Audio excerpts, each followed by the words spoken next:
naming ipabatid sa buong iglesia at sa buong sambayanan na ang tagapamahalang pangkalahatan ng Iglesia ni Cristo, ang kapatid na Eranio G. Manalo, ay pinapagpahinga ng Diyos.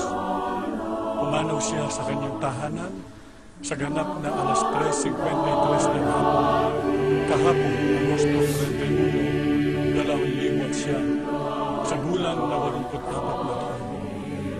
Ayon sa kanyang manggagamot, si Dr. Ray Melchor Santos, ang sanhi ng kanyang pagkamatay ay cardiopulmonary arrest.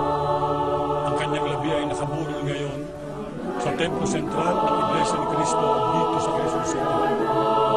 Nagbibigay na lang namin sa inyo kung kailan ang kanyang hinihiling namin sa lahat ng Cristo ng Pumbigas na may kukulit at sa amin na ipanalangin natin sa Diyos na patuloy niyang patnubayan ang buong Iglesia at pagkalooban niya tayo ng lakas sa panahon ito ng ating matinding kadalaman.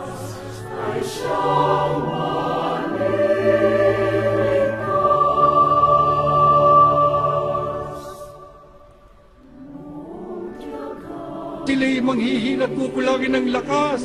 Bigyan mo sila ng pag-asa. Itulak mo sila para sila'y makapagpatuloy. Tapusin nila ang kanilang takbuhin. Ang may tungkulin, huwag nilang bibitawan ang kanilang karapatan. Ito ang kanilang pamana na ibinigay ng Diyos para kanilang iharap sa araw ng paghukom.